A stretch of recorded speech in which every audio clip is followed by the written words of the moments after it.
دیار دل تحریر فرت اشتیاق قسط نمبر 1۔ دیر تک سونے کی اسے عادت نہیں تھی۔ رات میں خواہ وہ کسی بھی وقت سوئی ہو، صبح اپنے مقررہ وقت پر ہی اس کی آنکھ کھل جایا کرتی تھی۔ اگرچہ کہ رات بھی وہ کون سا بہت بھرپور اور مکمل نیند سوئی تھی، گزشتہ 15 دنوں کی طرح کل رات بھی بستر پر لیٹ کر کروٹیں ہی بدلی تھیں۔ کبھی سوئی، کبھی جاگی، کبھی ڈر کر اٹھ بیٹھی۔ پھر بھی نئے سال کی اس پہلی صبح وہ اپنے مقررہ وقت پر ہی اس نامکمل اور ادھوری نیند سے بیدار ہو چکی تھی۔ لیکن بیدار ہو کر بھی وہ کیا کرے؟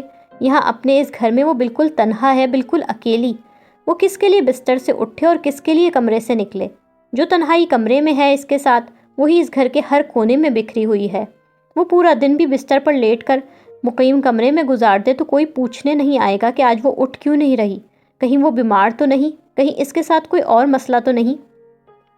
یہ خود ترسی تھی، یہ بدترین خود ترسی تھی، مگر وہ کیا کرتی؟ ان دنوں اس کا کہیں آنے جانے کا، اپنے کمرے تک سے نکلنے کو جی نہیں چاہتا تھا۔ وہ روتی نہیں تھی، پتہ نہیں وہ کچھ محسوس کرتی بھی تھی کہ نہیں۔ اگرچہ وہ محسوس کرنے لگتی تو شاید شدت غم سے پاگل ہو جاتی۔ عمر بھر اس سے بہت ناراض، بہت خفا اور بہت دور رہنے والی اس کی ماں اس بار حقیقتاً اس سے بہت دور چلی گئی تھی۔ اسے بالکل تنہا، بالکل اکیلا اور بے امان چھوڑ کر کینیڈا اپنی بہن کے پاس چلی گئی تھی۔ وہ ان کا غصہ، ان کی ناراضگی، ان کے اپنے سے ذہنی دوری سب سہنے کی عادی تھی، مگر وہ یوں اس سے ناراض ہو کر اسے اس کے حال پر چھوڑ کر کینیڈا خالہ کے پاس جا سکتی ہیں؟ وہ ابھی بھی سوچنا شروع کرتی تو اسے یقین نہ آتا۔ کوئی ماں اتنی ظالم نہیں ہو سکتی، کوئی ماں اتنی سخت دل نہیں ہو سکتی کہ اپنی جوان بیٹی کو تنہا چھوڑ کر اس سے ناراض ہو کر خود دوسرے ملک جا بیٹھے۔ اس کے بالکل برابر والا گھر اس کے ماموں کا تھا۔ ممی اسے اکیلا چھوڑ کر جاتے وقت کچھ بھی نہیں کہہ کر گئی تھی۔ وہ اسے خدا حافظ تک نہیں کہہ کر گئی تھی۔ انہوں نے اس کی طرف مڑ کر دیکھا تک نہیں تھا۔ وہ کیوں جا رہی ہیں، وہ کتنے دنوں کے لیے جا رہی ہیں اور کب آئیں گی؟ وہ سب سے بڑھ کر اہم بات یہ کہ غیر موجودگی میں وہ تنہا کس طرح رہے گی؟ ان کی جانب سے ایسی کسی بھی بات کا اس شدید ناراضگی کے عالم میں کوئی ذکر نہیں ہوا تھا، لیکن دل میں انہوں نے یہ سوچ کر خود کو اطمینان دلا لیا ہوگا کہ ان کے برابر والا گھر تو ان کے سگے بھائی کا ہے۔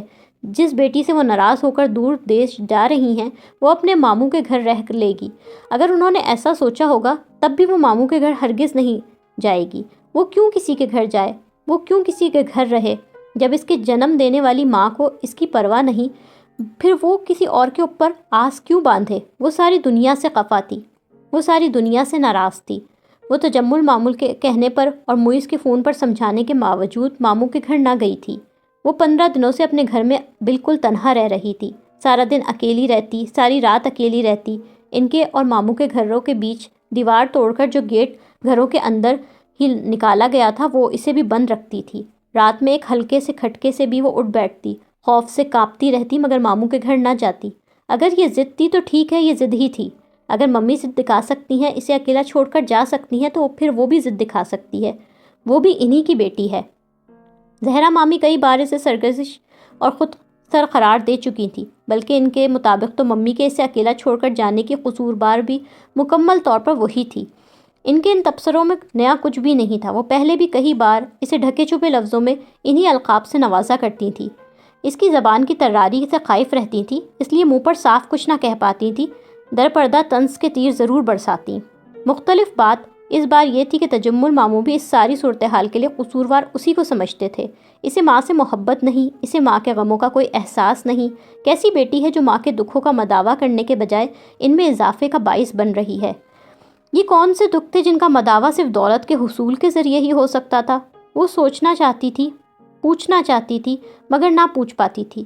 کوئی فائدہ نہیں تھا کچھ کہنے کا، اسے کوئی بھی نہیں سمجھتا تھا۔ جب ماں ہی بیٹی کو نہ سمجھ رہی ہو تو کسی دوسرے سے کیا گلا؟ موئز ان دنوں اپنے بزنس کے کام سے چائنا گیا ہوا تھا۔ اگر وہ یہاں ہوتا تو وہ اس سے سب کچھ کہتی، اپنے دل کا بوجھ ہلکا کرتی، لیکن اگر وہ یہاں ہوتا تو یہ سب کچھ ہوتا ہی کیوں؟ وہ ممی کو اتنی جذباتی اور اممیچور حرکت ہی نہ کرنے دیتا۔ وہ یقیناً انہیں کینیڈا جانے سے روک لیتا۔ انہوں نے موئز کو بیٹا بنایا ہوا تھا، اور جس وقت وہ کسی ضد پر اڑی ہوتی تو صرف موئز ہی اگر چاہتا تو انہیں اس ضد سے باز رکھ سکتا تھا۔ موئز اس کا کزن تھا، اس کا دوست تھا۔ اپنی پوری فیملی میں اگر کسی کے ساتھ اس کی دوستی اور ذہنی ہم آہنگی تھی تو وہ موئز تجمل تھا۔ وہ اس کے انٹلیکٹ کو سمجھتا تھا اور اسے سراہتا بھی تھا۔ وہ نہ زہرا مامی کی طرح طنز کرتا، نہ تجمل ماموں کی طرح نصیحتیں، نہ ممی کی طرح بدگمان رہا کرتا۔ ڈیڈی کے انتقال کے بعد جب بتدریج ممی اس کے ذہنی طور پر دور ہوتی چلی گئی، تب معیز ہی وہ واحد شخص تھا جس نے ہمیشہ اسے سمجھا، اسے سنا، اور اس سے کہہ سن کر ہمیشہ اس کا دل کا بوجھ بہت ہلکا ہو جایا کرتا۔ صبح سویرے کی بیدار ہوئی، آخر وہ 11:30 بجے بستر سے اٹھ گئی۔ 1 جنوری کی اس خوب سرد صبح ٹھنڈے پانی سے نہانے کے لیے خاصی ہمت درکار تھی، مگر خود اذیتی کی جن کیفیتوں کا وہ شکار تھی، ایسے میں سے ٹھنڈا پانی ہی اپنی تھکن اور بوجھن پن دور کرنے کے لیے اچھا محسوس ہو رہا تھا۔ کافی دیر شاور کے نیچے کھڑی وہ ٹھنڈے پانی کو اپنے جسم پر بہاتی اپنے مردہ اعصاب اور جسم کو توائی پہنچانے کی کوشش کرتی رہی۔ نہانے کے بعد وہ بے دلی سے چلتی کچن میں آ گئی۔ اس نے کل دوپہر اور رات کچھ بھی نہ کھایا تھا، اور اس وقت بھی اسے کچھ کھانے کی رغبت نہیں تھی، اس لیے اس نے فقط 1 کپ چائے کا اہتمام کیا۔ چائے کا کپ لے کر وہ کچن سے باہر آ گئی۔ پورے گھر میں سناٹے اور ویرانی کا راج تھا، صرف اس کے اپنے چلنے سے ایک معمولی سی آواز پیدا ہو رہی تھی، اور وہ بھی اس مکمل خاموشی اور گہرے سناٹے کو مزید شدید کر رہی تھی۔ ممی 15 دن پہلے جب یہاں تھیں تب بھی دن کے اوقات میں وہ کم ہی گھر پر ہوا کرتی تھیں۔ ان کی صبح سے رات گئے تک بے شمار اور بے حساب مصروفیات ہوا کرتی تھیں، مگر تب ان کے مختلف گھریلو امور کے لیے معمور کیے گئے ملازم یہاں ضرور موجود تھے۔ ممی کے جانے کے بعد دسمبر کا مہینہ ختم ہونے سے پہلے ہی اس نے پورے مہینوں کی تنخواہیں ان کو ہاتھ میں دے کر سب کو فارغ کر دیا۔ گھر میں صرف 2 افراد اور ان کا بھی زیادہ وقت گھر سے باہر گزرتا ہو، پھر نوکروں کا یہ جمع غفیر اکٹھا کرنے کی کیا ضرورت ہے؟ وہ ممی کی موجودگی میں بھی اتنے ڈھیر ملازمین کے رکھے جانے پر کبھی خوش نہ تھی، اور اب ان کی غیر موجودگی میں تو بے مقصد فوج کو اپنے سر پر سوار رکھنے کا کوئی سوال ہی پیدا نہیں ہوتا۔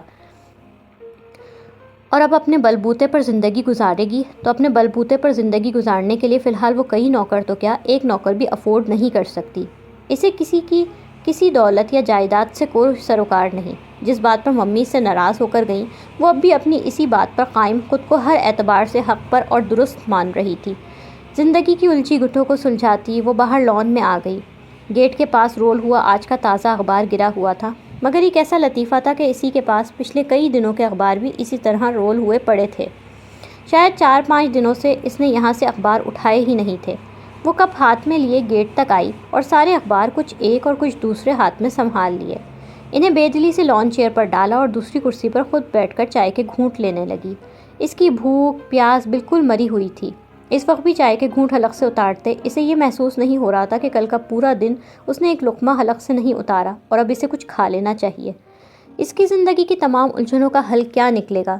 زندگی اس طرح کب تک گزرے گی؟ اس کے پاس نہ کوئی دوست موجود تھا، نہ ہمدرد۔ وہ کس کے پاس جائے اور کس سے مشورہ مانگے؟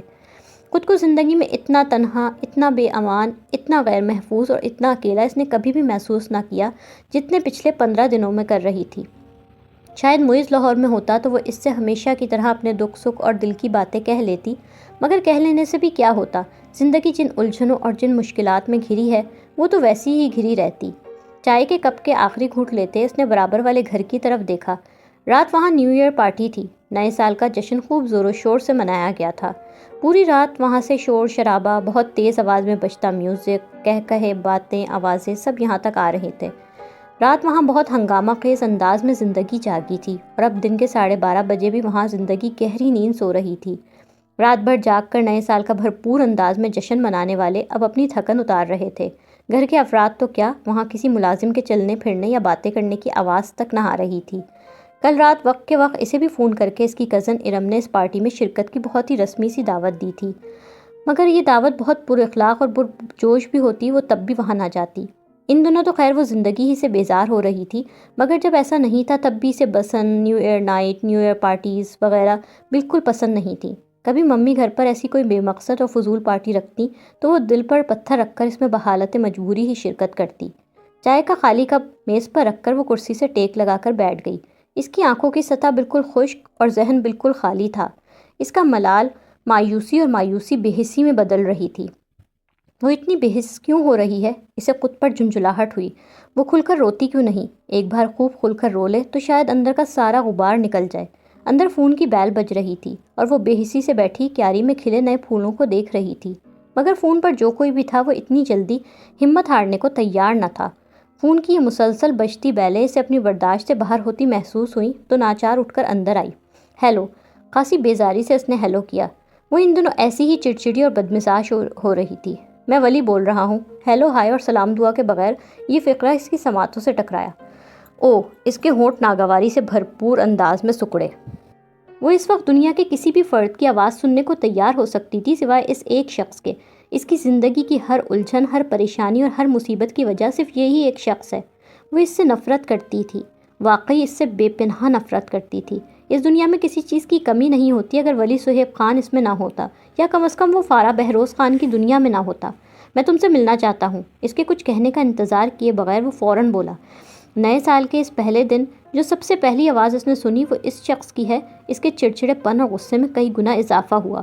وہ فارا ہی بات کر رہی ہے۔ اس کی تصدیق کرے بغیر وہ دو ٹوک اور حکمیہ انداز میں اس سے بولا۔ فون پر اس سے زندگی میں صرف اس نے ایک ہی بار بات کی تھی، مگر وہ مکار شخص اس کی آواز بخوبی پہچانتا تھا۔ لیکن میں تم سے ہرگز ملنا نہیں چاہتی، اس نے انتہائی سخت لہجے میں کہنا چاہا، لیکن اس نے اس کی بات مکمل ہونے سے پہلے ہی کہا، میں تم سے ڈیورس کے سلسلے میں بات کرنا چاہتا ہوں۔ فون پر اتنی لمبی بات نہیں ہو سکتی، بہتر ہے تم مجھ سے کہیں باہر ملو۔ یہ کال اگر غیر متوقع تھی تو یہ بات اس سے بھی کہیں بڑھ کر غیر متوقع۔ وہ اس کے سر پر ایک آسیب کی طرح تو پچھلے 6 سالوں سے مسلط تھا، مگر گزرے 6-7 ماہ اس نے جتنی اذیت اور جتنی بے چینی میں گزارے تھے، ایسے میں اسے لگا کہ یہ شخص کبھی اس کا پیچھا چھوڑے گا ہی نہیں۔ وہ شخص ولی صہیب خان چالاک اور گھمنڈی انسان تھا۔ ایسے میں یہ ممکن ہی نہیں تھا کہ اس سے علیحدگی چاہتی اور وہ اسے چھوڑ بھی دیتا۔ وہ اس سارے مسئلے کو اپنی انا اور ناک کا مسئلہ بنا کر اسے ناکو چنے چبوا سکتا تھا، اور چبوا بھی رہا تھا۔ اس کے منہ سے ڈیورس کا لفظ سن کر وہ کتنی دیر تو بے یقینی سے ریسیور تھامے رہی، اسے اپنے کانوں پر یقین ہی نہ آیا۔ ٹھیک ہے، کہاں ملنا ہے؟ اسے ایسا لگا جیسے اس کی مایوسی کچھ کم ہوئی ہے۔ وہ کیا بات کرنے والا تھا، یہ بات کی بات ہے۔ فی الحال تو یہی بہت غنیمت نظر آ رہا تھا کہ وہ اس معاملے پر بات کرنے کے لیے تیار ہے۔ اس کی جانب سے ولی صہیب خان تک خلا کا قانونی مطالبہ کب کا پہنچ چکا تھا، مگر نہ جانے یہ مسئلہ کب تک لٹکا رہتا۔ اسے کورٹ کچہری، وکیل، جرح، الزامات، جوابی الزامات، ہر چیز سے الجھن اور کوفت محسوس ہو رہی تھی۔ لوگوں کو تماشا دکھانے اور جگ ہنسائی کا کوئی فائدہ بھی تھا۔ لوگوں کو گفتگو کے لیے چٹخارے دار موضوع ہاتھ آ جائے، ہمدردی کے بہانے لوگ مزہ لیں۔ وہ اپنی پہلی ہی سے مشکل زندگی کو مزید مشکل نہیں بنانا چاہتی تھی۔ کورٹ سے باہر دنیا کو تماشا دکھائے بغیر اگر خوش اسلوبی سے یہ معاملہ طے ہو سکتا تھا تو اس سے بڑی خوشی اور اطمینان کی بات اس کے لیے کوئی اور ہو ہی نہیں سکتی تھی۔ وہ اسے یہ بتا کر کہ کہاں ملنا ہے اور کتنے بجے ملنا ہے فون بند کر چکا تھا۔ ریسیور واپس رکھ کر وہ تیزی سے اپنے کمرے میں آئی۔ لباس تبدیل کرتے وہ خود کو آنے والی صورتحال کے لیے تیار کرنے لگی۔ مقررہ ٹائم پر وہ اس ریسٹورینٹ کے باہر اپنی گاڑی پارک کر رہی تھی جہاں اس نے اس سے ملنے کے لیے کہا تھا۔ اندر داخل ہوتے ہی وہ اس کے سامنے کی ایک میز پر بیٹھا نظر آ گیا۔ وہ اگر بالکل ٹھیک ٹائم پر وہاں آئی تھی تو وہ وقت سے پہلے ہی وہاں موجود تھا۔ وہ اس کی میز کے سامنے آ کر رکی اور پھر مکمل خود اعتمادی کے ساتھ کرسی کھینچ کر اس کے عین سامنے بیٹھ گئی۔ اس غیر ملکی ریسٹورینٹ میں کئی نوجوان جوڑے ارد گرد کی میزوں پر بیٹھے نظر آ رہے تھے۔ نئے سال کا پہلا دن ساتھ منانے، مستقبل کے حسین خواب بننے، عہد و پیما اور وعدے کرتے، سرگوشیوں میں کچھ دل نشین باتیں کرتے۔ خود پر ترس کھانا اسے کبھی بھی پسند نہیں رہا تھا، مگر پھر بھی اپنے ارد گرد ان محبت بھری سرگوشیوں میں مگن جوڑوں کو دیکھ کر اس کا دل بہت افسردہ ہوا تھا۔ ڈیڈی سے اپنی تقدیر سے نئے سرے سے شکوہ دل میں پیدا ہوا تھا۔ جس عمر میں لڑکیاں خواب دیکھنے اور خواب بننے شروع کرتی ہیں، اس عمر میں کسی اور نے نہیں، اس کے اپنے ڈیڈی نے اس مغرور اور متکبر انسان کو اس کے سر پر مسلط کر کے اسے خواب دیکھنے کے حق سے ہی محروم کر دیا تھا۔ اس کی اپنی بھی کوئی پسند، کوئی خواہش، کوئی خواب ہو سکتا ہے۔ انہوں نے کچھ بھی سوچے بغیر اس شخص کو اپنی بیٹی کی زندگی کا مالک بنا ڈالا تھا۔ یہاں اس میز پر، اس سامنے والی کرسی پر معیز بیٹھا ہوتا، کسی فکر اور کسی اندیشے کے بغیر وہ اس سے باتیں کر رہی ہوتی، بے فکری سے ہنس رہی ہوتی، قہقہے لگا رہی ہوتی۔ کاش زندگی اتنی ہی آسان ہوتی، کاش زندگی اتنی ہی ہماری خواہشوں کے تابع ہوتی۔ سر جھٹک کر خود ترسی سے باہر نکالتے اس کے سامنے اکڑ کر بیٹھے اس مغرور گھمنڈی شخص کو دیکھا۔ ویٹر ان کی میز کی طرف آیا۔ اس سے اس کی مرضی پوچھے بغیر اس نے 2 کپ کافی آرڈر کر دیا۔ وہ یہاں کچھ کھانے پینے اور دوستانہ گپ شپ کرنے آئی نہیں تھی، یہاں اپنی طلاق کی بات کرنے آئی تھی، اور طلاق کبھی دوستی اور محبت میں نہ تو دی جاتی ہے اور نہ لی جاتی ہے۔ اس لیے جب کافی ان کے آگے سرو کر دی گئی وہ تب بھی اس سے لاتعلق ہی بیٹھی رہی۔ آرڈر ہونے اور کافی آ جانے کا وقفہ ان کے بیچ مکمل خاموشی میں گزرا تھا۔ وہ خود سے بات شروع کرنا نہیں چاہتی تھی۔ اس نے بلایا ہے، وہ کچھ کہنا چاہتا ہے، تو پھر وہ جو کہنا چاہتا ہے وہ اس سے پہلے غور سے سنے سمجھے گی، اس کے بعد کچھ بولے گی۔ وہ اس دوران بالکل خاموش اور اس سے بے نیاز اور لا تعلق سا رہا تھا۔ کافی صرف ہو جانے کے بعد اس کی طرف متوجہ ہوا۔ تم ڈیورس چاہتی ہو؟ یہ سوال یا تصدیق چاہنے والا فقرہ نہ تھا، یہ گویا کسی بات کا آغاز تھا۔ میں تمہاری خواہش پوری کرنے کے لیے تیار ہوں۔ یہ ڈرامائی سا وقفہ دے کر وہ اپنی کافی میں شکر ملانے لگا۔ سانس روک کر اس نے اپنی حیرت اور بے یقینی سے اسے دیکھا۔ وہ اتنی آسانی سے اسے چھوڑنے کے لیے تیار ہو جائے گا؟ یہ تو جیسے کوئی خیال و خواب کی بات تھی۔ ایسے ظالم لوگ اتنے انا پرست اور خودسر ہوتے ہیں۔ وہ جانتی تھی وہ خود چاہے وہ کسی بھی لڑکی کو پسند کرے، جب دل کرے شادی کر لے، مگر اسے نہ جانے کب تک اپنے نام کے ساتھ لٹکائے رکھنے کا اس کا ارادہ ہے۔ اتنے بااثر لوگوں سے براہ راست مقابلے کی تجمل ماموں نے بہت اچھے وکیل کا بندوبست بھی کیا، خلا کے لیے اس کی طرف سے بہت اچھے اور مضبوط دلائل دے کر، مگر یہاں قانون، گواہ، جج، عدالتیں اور انصاف سب طاقتور ہی کو فائدہ پہنچاتے ہیں۔ جس کے پاس جتنی دولت ہے، جتنی طاقت ہے، جتنی حیثیت ہے، وہی اتنا کامیاب ہے۔ کون جانے ولی سے خلا کی صورت علیحدگی اسے کتنی خواری اٹھانے کے بعد اور خود پر اپنے کردار پر کون کون سی تہمتیں لگوانے کے بعد کب جا کر نصیب ہو۔ لیکن اس کے لیے میری ایک شرط ہے۔ یوں سمجھ لو میں تمہارے ساتھ ایک ڈیل یا ایک ایگریمنٹ کرنا چاہتا ہوں۔ اگر تم میرے ساتھ یہ ڈیل یا ایگریمنٹ کرنا چاہو تو میں تمہیں ہر طرح یقین دلانے کے لیے تیار ہوں کہ تمہیں تمہاری حسب خواہش آزادی کا پروانہ دے دوں گا۔ نہیں تو تمہاری مرضی ہے، میں ظاہر ہے تمہیں مجبور تو کروں گا نہیں۔ اگر کوئی دھمکی اس کے لفظوں سے نہیں جھانک رہی تھی تو اس کی نگاہوں سے ضرور جھلک رہی تھی۔ میں کب تک تمہیں لٹکا کر رکھ سکتا ہوں، میں تمہیں کتنا خوار و ذلیل کر سکتا ہوں، یہ تم اچھی طرح جانتی ہو۔ اس کی نگاہوں کا یہ دھمکاتا تاثر وہ پہچان سکتی تھی۔ طاقت کے ضم میں اکڑتے اس خود پسند انسان سے وہ کتنی شدید نفرت کرتی ہے۔ نفرت کی ان گہرائیوں کو کبھی ناپنا چاہتی تو ناپ نہ پاتی۔ کیا ڈیل؟ ڈرے یا گھبرائے بغیر اس نے آنکھوں میں آنکھیں ڈال کر دیکھا۔ وہ 18 سال کی فارہ بہروز خان نہیں تھی جو اپنے نکاح کے بعد کتنے مہینوں تک گھر سے نکلتے ہر بار یہ سوچ کر ڈر جایا کرتی تھی کہ کہیں بااثر خاندان سے تعلق رکھنے والا شوہر اسے اغوا نہ کروا لے، اسے زبردستی اٹھا کر نہ لے جائے۔ وہ آج ایک کوالیفائڈ ڈاکٹر تھی۔ اپنے دشمن کی طاقت کا اسے بالکل ٹھیک طرح اندازہ تھا، مگر وہ اس طاقت سے ڈر کر بزدلوں کی طرح تھر تھر کانپ نہیں رہی تھی۔ نہ اس کے ہاتھ کانپ رہے تھے اور نہ اس کی آواز۔ تمہیں 3 مہینوں تک آغا جان کے پاس ان کے ساتھ رہنا ہوگا۔ آج جنوری کی 1 تاریخ ہے۔ اگر آج تم میرے ساتھ چلو تو آج سے لے کر 31 مارچ تک تمہیں وہاں ان کے ساتھ رہنا ہوگا۔ اگر تم ایسا کرنے پر آمادہ ہو تو 1 اپریل کو جو تم چاہتی ہو وہ تمہیں مل جائے گا۔ بڑا پروفیشنل اور بزنس لائک اسٹائل تھا ان جملوں کا، گویا واقعی یہاں ایک کاروباری ڈیل طے پا رہی ہے۔ یہ بات اس کے لیے غیر متوقع تھی۔ ڈیل کے لفظ پر وہ کچھ خاص چونکی نہیں تھی۔ اسے لگا تھا وہ اس سے کہے گا کہ جائیداد میں اپنے سارے حق سے دستبردار ہو جاؤ، میں بدلے میں تمہیں طلاق دے دوں گا۔ وہ نہ حسینہ عالم تھی، نہ دنیا کی آخری لڑکی جس کے عشق میں وہ فنا ہو رہا تھا۔ جتنے عرصے میں سے طلاق اور خلا کی یہ کھینچا تانی ان دونوں گھرانوں کے درمیان چل رہی تھی، اگر کوئی غیرت مند مرد ہوتا تو کب کا اس لڑکی کو آزاد کر چکا ہوتا، جو بالکل صاف صاف اور واضح الفاظ میں کہہ رہی ہے کہ مجھے تمہارے ساتھ نہیں رہنا۔ فارہ اسے ناپسند کرتی ہے، فارہ کی ممی اسے ناپسند کرتی ہیں، اس کے باوجود وہ آج تک اس رشتے کو نبھانے کے لیے دل و جان سے آمادہ ہے۔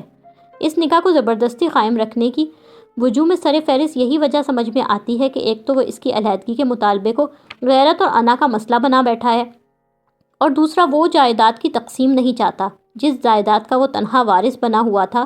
فارہ سے شادی کی صورت میں وہ سب اس کے پاس رہنی تھی، اور علیحدگی کے نتیجے میں ظاہر ہے وہ فارہ کے حصے کا مالک تو نہیں بن سکتا تھا۔ اس کی ممی نے خلا کے ساتھ ساتھ آغا جان کی جائیداد میں فارہ کا حصے کا مطالبہ کر رکھا تھا۔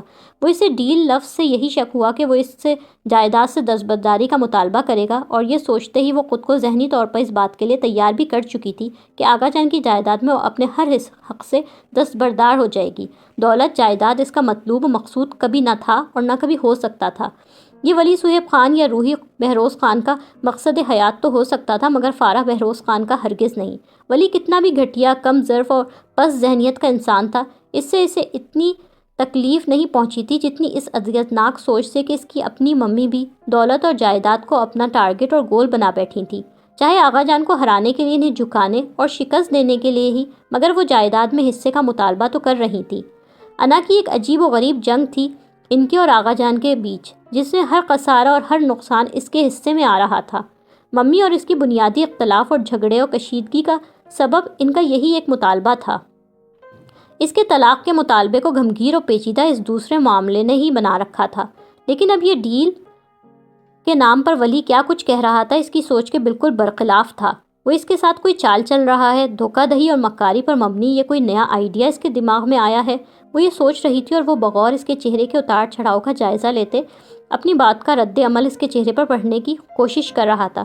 تم سچ بول رہے ہو، میں کیسے یقین کر لوں؟ میرے 3 مہینوں بعد وہاں رہنے سے تمہیں اور آغا جان کو کیا فائدہ ہوگا؟ اس ساری بات کا مقصد مجھے سمجھ نہیں آیا۔ تم مطلب اور مقصد کو چھوڑو، تمہیں وہاں جانا ہے، آغا جان کے ساتھ ایک بہت محبت کرنے والی پوتی بن کر رہنا ہے۔ اس دوران طلاق اور خلا کا نام بھی ان کے سامنے نہیں لینا۔ اگر تم ایسا کرنے پر راضی ہو تو میں آج سے ٹھیک 3 مہینے بعد تمہاری ہر خواہش پوری کر دوں گا۔ وہ اپنے مخصوص حکمیانہ اور مغرور انداز میں 2 ٹوک لہجے میں بولا۔ اور اس بات کی کیا گارنٹی کہ 1 اپریل کو میں پھول نہیں بنائی جاؤں گی؟ تمہیں کیا میں اتنی احمق نظر آتی ہوں؟ تم زبانی مجھ سے کوئی معاہدہ کر لو اور میں احمقوں کی طرح آنکھیں بند کر تم پر اعتبار کر کے تمہارے پیچھے چل پڑوں گی۔ اس مغرور انداز پر دل میں شدید نفرت محسوس کرتے وہ طنزیہ انداز میں بولی، اتنی قابل اور عالم فاضل ڈاکٹر کو احمق سمجھنے کی غلطی میں کبھی بھی نہیں کر سکتا۔ تمہاری قابلیت پر مجھے کبھی شبہ نہیں۔ تبھی تو چاہتا تھا کہ یہ بات ہوگی، تبھی ایک قانونی دستاویز تیار کروا کر پہلے ہی لے کر آیا ہوں۔ بولنے کے دوران وہ میز پر رکھے سیاہ رنگ کے لیدر بریف کیس کو کھسکا کر اپنے سامنے کر کے اس میں سے کچھ نکالنے لگا۔ وہ خاموشی سے اسے دیکھتی رہی۔ اس نے بریف کیس میں سے ہلکے پیلے رنگ کا ایک کاغذ نکال کر اس کے سامنے رکھ دیا۔ اسے دیکھ لو، خوب اچھی طرح پڑھ لو، پڑھی لکھی اور خاصی ذہین لڑکی ہو، اتنا تو ایک نظر میں دیکھ کر ہی جان لوگی کہ یہ میری طرف سے ایک عہد نامہ ہے اور اس کی ایک قانونی حیثیت ہے۔ اس پر میرے دستخط کے علاوہ 2 معتبر سینئر وکلا کے دستخط بھی موجود ہیں۔ کوئی بھی معاہدہ یا پیکٹ برابری کی سطح پر ہوتا ہے، مگر ہمارے اس معاہدے میں اپر ہینڈ میں نے تمہیں دے رکھا ہے۔ آج سے ٹھیک 3 ماہ بعد 1 اپریل کو فارا بہروز کا ہر مطالبہ اس کی طے کردہ شرائط پر پورا کرنے کا میں پابند ہوں گا، چاہے وہ مطالبہ طلاق کا ہو، رخصتی سے قبل کے حق مہر کا، جائیداد میں حصے کا، یا ان کے علاوہ بھی کوئی اور چیز کا مطالبہ ہو، یا ایک سے زیادہ مطالبات ہوں تو وہ سب میں پورے کروں گا۔ اول تو اس بات کی نوبت نہیں آئے گی، لیکن اگر فرض کر لو 3 مہینوں کے بعد میں تمہارے مطالبات پورے کرنے کے لیے تیار نہ ہوں یا مکر جاؤں، تب تم اس تحریری شہادت کو ایک مضبوط دلیل اور ثبوت کے طور پر پاکستان بھر میں کسی بھی عدالت میں چلی جاؤ گی، فیصلہ تمہارے ہی حق میں ہوگا۔ اور ویسے تم سمجھ سکتی ہو کہ میں ایسا کرنا نہیں چاہوں گا، اس میں میری ہی بے عزتی ہے، اس لیے میں ایسی نوبت نہیں آنے دوں گا۔ میں از خود ہی تمہارے تمام مطالبات پورے کر دوں گا۔ یہ کاغذ صرف تمہیں یقین دلانے کے لیے ہے۔ اس نے ایک نظر کاغذ کو اور پھر ایک نظر سامنے بیٹھے شخص کو دیکھا۔ اسے جائیداد میں اپنا حصہ یا دوسری کسی بھی کوئی چیز میں دلچسپی نہیں، وہ صرف اس سے طلاق چاہتی ہے۔ اسے کوئی غرض نہیں پڑی تھی جو اس شخص کو یہ وضاحتیں پیش کرتی۔ اگر وہ یہ سمجھتا ہے کہ آغا جان کی جائیداد میں اپنا حصہ چاہتی ہے تو بے شک شوق سے سمجھتا رہے۔ وہ اکیلے میں ماں سے چاہے اس مسئلے پر جتنا بھی اختلاف کر لے، مگر اس شخص کو تو وہ ہرگز نہیں بتائے گی کہ جائیداد میں حصے کا مطالبہ اس کی ممی کا ہے، اس کا نہیں، اور اس معاملے پر ان دونوں کے تعلقات میں خاصی کشیدگی پیدا ہو گئی ہے۔ وہ اسے دولت جائیداد کا طلبگار سمجھتا ہے تو سمجھتا رہے، خود کون سا مختلف ہے، وہ خود کون سی باپ کی دولت ہے اس کی۔ سب جائیداد اور دولت جیسے اس کے دادا کی ہے ویسی اس کی دادا کی بھی ہے۔ وہ جواب طلب نگاہوں سے اسے دیکھتا اس کے فیصلے کا منتظر تھا۔ یہ اس کا کوئی پلان بھی ہو سکتا ہے، کوئی گھناؤنی سازش، کوئی چال، اس کا دماغ اسے سمجھا رہا تھا۔ وہ اس نکاح سے اتنی تنگ آ چکی تھی، اتنی شدید ذہنی الجھن اور اذیت کا شکار تھی کہ اسے ختم کرنے کے لیے 3 مہینے کیا 6 مہینے بھی آغا جان کے پاس پشاور جا کر رہنے پر آمادہ ہو جاتی، مگر یہ یقین تو ہوتا کہ اس سے سچ بولا جا رہا ہے، اسے کسی نئی سازش یا دھوکے کا شکار نہیں بنایا جا رہا۔ وہ کس سے پوچھے، کس سے مشورہ کرے؟ اس کی زندگی کے فیصلے ہمیشہ دوسرے کرتے تھے، بات اس کی زندگی کی ہو رہی ہوتی تھی اور اس میں اس کے علاوہ باقی ہر کوئی بولا کرتا تھا۔ اپنی زندگی کے متعلق کوئی فیصلہ وہ خود بھی کر سکتی ہے، شاید برسوں سے دوسروں کے فیصلے سنتے سنتے یہ وہ بھول ہی گئی تھی۔ تبھی تو اس وقت جو فیصلہ کرنے کا مرحلہ پیش آیا تو بری طرح الجھنے لگی۔ کشمکش اور الجھن کا شکار ہوتے اس نے سامنے بیٹھے شخص کو دیکھا جو اس کے جواب کا منتظر تھا۔ فیصلہ کرنے کے لمحے میں ہمیشہ اپنے دل کی آواز سنو۔ اس کے کانوں میں اپنے ڈیڈی کی آواز گونجی، ان کی برسوں پرانی یہ نصیحت جو انہوں نے اسے اسکول اور پڑھائی سے متعلق کسی فوری اور اہم فیصلہ کرنے کے وقت کی تھی۔ 13 سال کی عمر میں ان کی یہ نصیحت اس کی سمجھ میں نہیں آئی تھی، مگر وہ اس کے حافظے سے کبھی نکلی بھی نہیں تھی، اور اس وقت نہ جانے کیوں ان کی یہ نصیحت اسے اچانک یاد آ گئی تھی۔ شاید برسوں بعد یہ کوئی ایسا فیصلہ تھا جو وہ تنہا کرنے جا رہی تھی۔ اسے سمجھانے، مخلصانہ مشورہ دینے والا کوئی دوست، کوئی ہمدرد ان لمحوں میں میسر نہ تھا، اور شاید یہ فیصلے کے اس مشکل لمحے کی تنہائی ہی کا احساس تھا جو اسے اپنے ڈیڈی کی برسوں پرانی بات یوں ایک دم بالکل اچانک یاد آ گئی تھی۔ اکثر بہت اہم فیصلے ہمیں بہت عجلت میں اور فوراً کرنے پڑ جاتے ہیں۔ جب بھی کوئی اہم فیصلہ درپیش ہو تو ہمارے دل و دماغ میں جنگ سی چھڑ جاتی ہے، دل کچھ کہتا ہے اور دماغ کچھ اور۔ ایسے میں جو سب سے پہلی سوچ دل میں ابھرے اس پر عمل کرنا چاہیے۔ دماغ انسان کو اندیشوں میں مبتلا کر کے بزدلانہ فیصلے کرواتا ہے، جبکہ دل حوصلے اور جرأت کا سبق سکھاتا ہے، جو صحیح ہے وہ کرنے کو کہتا ہے۔ ڈیڈی نے جملوں کے ساتھ اور بھی بہت کچھ کہا تھا۔ سمجھ لو کہ ہمارا دل ایک مشین ہے، اگر ہم نے اسے نہ جانے کیا کیا اور جو کچھ اسے یاد آ رہا تھا، کچھ بھول گئی، کچھ سمجھا، کچھ نہیں سمجھا۔ کم از کم 13 سال کی عمر میں تو ان جملوں کا ایک لفظ بھی نہ سمجھی تھی، اور نہ ہی ان کا مقصد اور مطلب اس پر واضح ہوا تھا، مگر آج یہاں فیصلے کے اس مشکل لمحے کا تنہا سامنا کرتے ہوئے اسے ڈیڈی کی نصیحت اچانک ہی یاد آ گئی تھی، اور بے ساختہ ہی اس پر عمل بھی کرنے لگی تھی۔ اس کا دماغ اس مغرور خود پسند شخص پر بھروسہ کرنے سے انکاری ہے، مگر اس کا دل وہ کیا کہتا ہے، وہ کیا کہہ رہا ہے؟ اس نے اپنے دل کی آواز سننے کی کوشش کی، اس سے مشورہ مانگنا چاہا۔ تمہیں وہاں چلے جانا چاہیے، اس کا دل اس سے یہی کہہ رہا تھا۔ دل کی آواز سنتے اور سوچنے لگی کہ آغا جان کے پاس چلے جانے میں کوئی نقصان تو نہیں ہے، ان سے اس کے تمام شکوے، شکایتیں، ناراضگیاں اور گلے جائز اور ہر اعتبار سے بالکل درست ہیں، پر ہیں تو وہ اس کے سگے دادا۔ ان کے پاس جانے پر آمادگی ظاہر کر دینے کا مطلب یہ نہیں کہ وہ کسی غلط جگہ جانے کے لیے تیار ہو رہی ہے۔ وہ اچھے انسان نہیں، جانتی ہے وہ ظالم ہے، بہت مغرور شخص ہیں، یہ بھی اس کے علم میں ہے۔ اس سے جس محبت کا وہ دھم بڑھتے ہیں وہ خود پرستی و ناپرستی کے سوا کچھ نہیں۔ جو بیٹے کی موت کو اپنے فائدے کے لیے استعمال کرنے کی گھٹیا اور غیر اخلاقی حرکت کر سکتا ہے، وہ بہو کو نیچا دکھانے اور ذلیل و بےعزت کرنے کے لیے پوتی سے محبت و چاہت کے ہتھیار استعمال کر کے اسے ماں کے خلاف اکسانے کی حرکت کیوں نہیں کر سکتا؟ چلو مان لیا آغا جان یہ موجودہ ڈرامے، یہ سب معاہدہ و عہدہ کا کھیل محض ممی کو نیچا دکھانے کے لیے کر رہے ہیں، یا ان کا دست راست ولی ان سے ایسا کروا رہا ہے۔ تم طلاق اور خلا کا شور مچا رہی ہو، اور میری پوتی تو مجھ سے اتنی محبت کرتی ہے کہ بخوشی میرے گھر آ کر رہ رہی ہے۔ ان کی انا ممی کے مقابلے یہ سب کچھ کہہ کر بہت خوش ہوگی، اور پھر بہت فیاضی دکھاتے وہ پوتی ہی کی محبت میں اس کی خواہش کا احترام کرتے، اعلیٰ ظرفی اور محبت کا ثبوت فراہم کرتے اپنے پوتے سے اس کی جان بخشی کروا کر اپنی انا کو مزید اونچائی پر پہنچا دیں گے۔ لیکن اس سارے ڈرامے سے یہ تو بہرحال ہوگا کہ ولی صہیب سے اس کی جان واقعی چھوٹ جائے گی۔ ولی اس کے پاس آغا جان کی اجازت سے یہ پلان لے کر آیا ہے یا نہیں، اس کے پاس اپنے سازشی ذہن کے کرشمہ ساز سوچ ہے، وہ نہیں جانتی، لیکن یہ ضرور جانتی ہے کہ ممی اور آغا جان کے بیچ جو یہ عجیب و غریب اور تکلیف و انا کی جنگ 6 برسوں سے چھڑی ہے، اور جس میں وہ دونوں ہی اسے اپنے ہتھیار کے طور پر استعمال کر رہے ہیں، وہ اس سے بری طرح عاجز ہے اور تنگ آ چکی ہے۔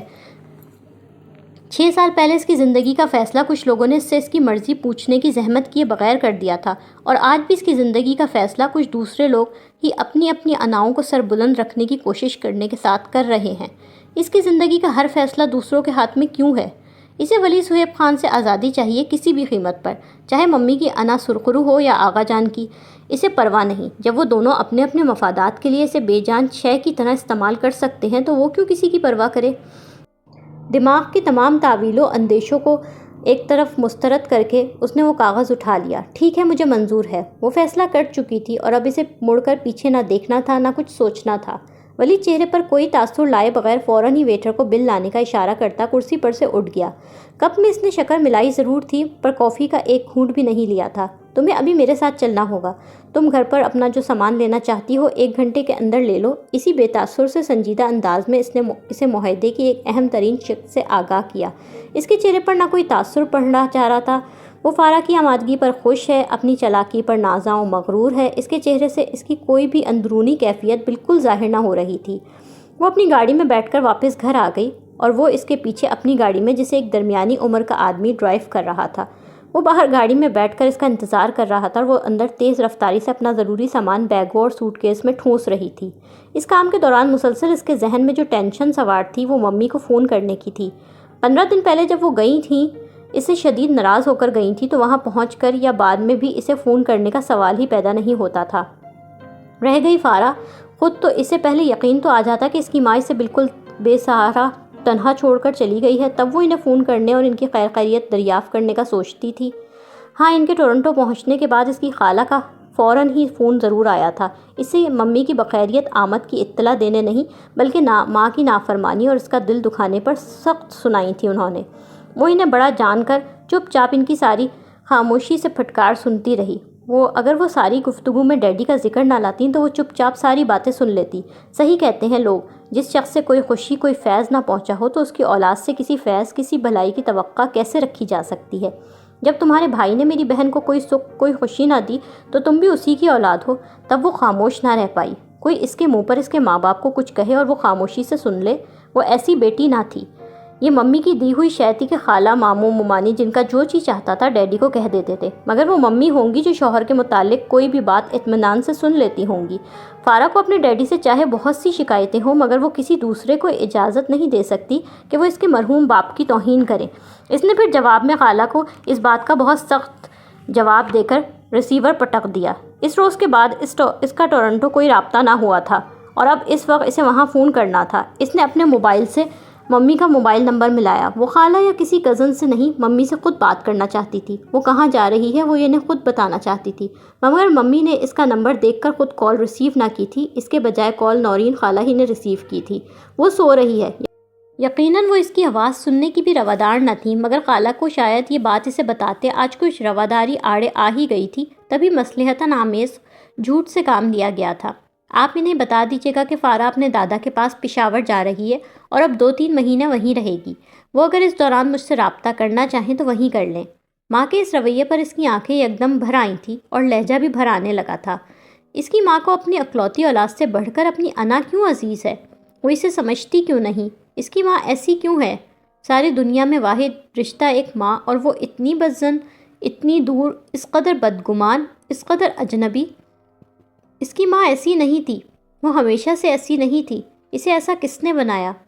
وہ انسان جس کے پاس وہ آج جا رہی ہے۔ چند منٹ لگے اسے اذیت و تکلیف دیتے ہر احساس سے باہر نکلنے میں۔ بے دردی سے آنکھیں رگڑ کر صاف کرتی، وہ بہت تیز رفتاری سے سارا گھر جلدی جلدی لاک کرنے لگی۔ ایک اداسی بھری نگاہ اپنے گھر کے خالی در و دیوار پر ڈالتی وہ گیٹ سے باہر نکلی، گیٹ کو تالا لگایا اور پھر پاس زمین پر رکھے سوٹ کیس اور دونوں بیگز اٹھا کر مستحکم اور فیصلہ کن انداز میں اعتماد کے ساتھ چلتی اس گاڑی میں آ کر بیٹھ گئی جس میں ولی صہیب خان سکون سے بیٹھ کر اس کا انتظار کر رہا تھا۔ وہ زندگی میں تیسری بار اس عالیشان گھر میں آئی تھی۔ پہلی بار وہ دل میں خوف و ہراس لیے یہاں آئی تھی، دوسری بار غموں کا نہ ختم ہونے والا احساس، درد، غم، آنسو لیے، ڈیڈی کی میت کو اپنے ساتھ لیے۔ دوسری بار جب وہ یہاں آئی تھی تو ایک دم اسے وہ واقعہ یاد آ گیا، اسے ڈیڈی یاد آنے لگے۔ آج ڈیڈی کیوں نہیں؟ وہ ہوتے تو وہ یوں تنہا نہ ہوتی، پھر ممی بھی اب جیسی نہ ہوتی، اور پھر اس کی زندگی بھی بالکل مختلف ہوتی۔ یا اس کی آنکھیں رونا بھول گئی تھیں، یا ایک ہی دن میں آج دوسری بار اس کی آنکھوں کی سطح گیلی ہونے لگی تھی۔ خود کو سرزنش کرتے اس نے فوراً ہی اپنی کمزوری پر قابو پایا۔ اجنبیوں کے سامنے رونا، آنسو بہانا، اپنی کمزوری دکھانا اسے کبھی پسند نہ تھا، اور اس وقت وہ ایک اجنبی ہی کے ساتھ تو تھی۔ دو سگے بھائیوں کے اولادیں ہونے کا جو رشتہ ان کے ساتھ ہے اسے وہ اہم سمجھتی نہیں، اور جو دوسرا نام نہاد رشتہ کاغذی رشتہ ہے اسے وہ مانتی نہیں، اور جب وہ کسی رشتے کو نہ اہم سمجھتی ہے اور نہ مانتی ہے تو برابر بیٹھا شخص اس کے لیے اجنبی ہی ہوا۔ جس طرح ان دونوں نے سارا سفر خاموشی سے طے کیا تھا، اسی طرح وہ گھر کے اندرونی مرکز میں پہنچ گئے خاموشی کے ساتھ۔ یہ گھر کتنا بڑا، کتنا عالیشان، محل نما تھا۔ وہ یہاں پہلی بار نہیں آئی تھی جو آنکھیں پھاڑ پھاڑ کر یہاں کی قیمتی چیزوں کو دیکھتی۔ وہ بے نیازی سے اس کے ساتھ چلتی اندر جا رہی تھی۔ ولی نے ایک کمرے کے آگے رک کر اس کا دروازہ آہستہ سے کھولا، اسے آنے کا اشارہ کرتا وہ اندر داخل ہوا۔ وہ اس سے ایک قدم کا فاصلہ رکھتی اس کمرے میں داخل ہوئی۔ 6 سالوں میں یہ کمرہ، اس کا منظر کچھ بھی نہ بدلا تھا۔ سامنے وہ عالیشان بیڈ اسی طرح رکھا تھا اور اس پر وہ غرور سے بھرا شخص بھی اسی طرح لیٹا تھا۔ 6 برس قبل بھی وہ یہاں اسی بیڈ پر اسی طرح لیٹا تھا، بس فرق صرف یہ تھا کہ تب اس کے پیروں کے قریب پیر دباتے اس کے ڈیڈی بیٹھے ہوئے تھے، اپنی بیٹی اور بیوی سے بالکل لا تعلق، صرف آغا جان کے بیٹے بنے ہوئے۔ وہ پھر یہیں اس کمرے میں اس بستر پر لیٹی اس شخصیت ہی نے ایک جابرانہ اور حاکمانہ فیصلہ فارا بہروز خان کی زندگی کا کیا تھا۔ اسے اس کے ڈیڈی سے منوایا تھا اور ڈیڈی کے ذریعے وہ فیصلہ اس پر مسلط کروایا تھا۔ وہ کچھ بھی نہیں بھولی تھی، وہ واقعی کچھ بھی نہیں بھولی تھی۔ ڈیڈی کی اجنبیت، ان کی دوری، ممی کا غم و غصہ، اور اپنی خوف، بے اختیاری اور بے بسی، اسے سب کچھ یاد تھا۔ وہ آنکھیں بند کیے لیٹے تھے، اور ان کے بیٹھ کے بالکل پاس ہی کرسی ڈالے زرمینہ سہیب خان بیٹھی تھی۔ دروازہ بے آواز کھلا تھا، مگر پھر بھی اس نے نہ جانے کس احساس کے تحت گردن گھما کر دیکھا۔ اس کی نظریں بھائی پر شاید پل بھر کو ٹھہری تھی، اس کے بعد وہ اس کے چہرے پر آ کر ٹھہر گئی تھی۔ اسے دیکھ کر ان نگاہوں میں حیرت تو ابھری تھی، مگر اس کے علاوہ نفرت بھی تھی۔ وہ فارا کو نفرت بھری نگاہوں سے دیکھ رہی تھی۔ وہ ولی کے ساتھ چلتی بیٹھ کے قریب آ گئی۔ ولی نے آغا جان کو بغور دیکھتے زرمینہ سے اشارے میں پوچھا کہ کیا سو رہی ہیں یا یوں ہی آنکھیں بند کر کے لیٹے ہوئے ہیں؟ اس کے جواب سے قبل ہی انہوں نے آنکھیں کھول دیں۔ شاید ان کی حساسیت بہت تیز تھی، تبھی بغیر کسی آواز کے بھی انہیں کسی اور کی موجودگی کا احساس ہو گیا تھا۔ وہ ولی کے ساتھ ہی کھڑی ہوئی تھی اور انہوں نے اسے فوراً ہی دیکھ لیا تھا۔ فارا آئی ہے؟ ولی یہ تمہارے ساتھ فارا ہے نا؟ یا میں ان کے لبوں سے بے اختیار کانپتی آواز میں نکلا۔ ان کی آنکھیں حیرت، بے یقینی اور خوشی کا تاثر ظاہر کر رہی تھیں۔ اسے حیرت اور بے یقینی سے دیکھتے وہ اٹھ کر بیٹھنے کی کوشش کرنے لگے۔ ولی نے جلدی سے آگے بڑھ کر بیٹھنے میں ان کی مدد کی، ان کے کمر کے پیچھے تکیے اور کشن ٹیک کے لیے رکھ دیے۔ تم کیسے آئیں بیٹا؟ کس کے ساتھ آئیں؟ کیا روحی بھی آئی ہے؟ فارا بہت گہری نگاہوں سے انہیں دیکھ رہی تھی۔ ان کی حیرت کتنی سچی ہے، وہ اس کا جائزہ لے رہی تھی۔ یعنی اسے یہاں بلا کر ممی کو شکست دینے کا یہ منفرد آئیڈیا آغا جان کا نہیں، ولی کا اپنا ایجاد کردہ تھا، اور وہ اس سے بالکل بھی آگاہ نہیں تھے۔ دادا کی جائیداد کے والی وارث اور سیاہ سفید کے مالک نے غالباً انہیں جیت کی خوشی فراہم کرنے کا یہ سارا پروگرام و منصوبہ بنائے تھے۔ لائک، کامنٹس، شیئر کریں اور تازہ ترین اپڈیٹس کے لیے سبسکرائب کریں۔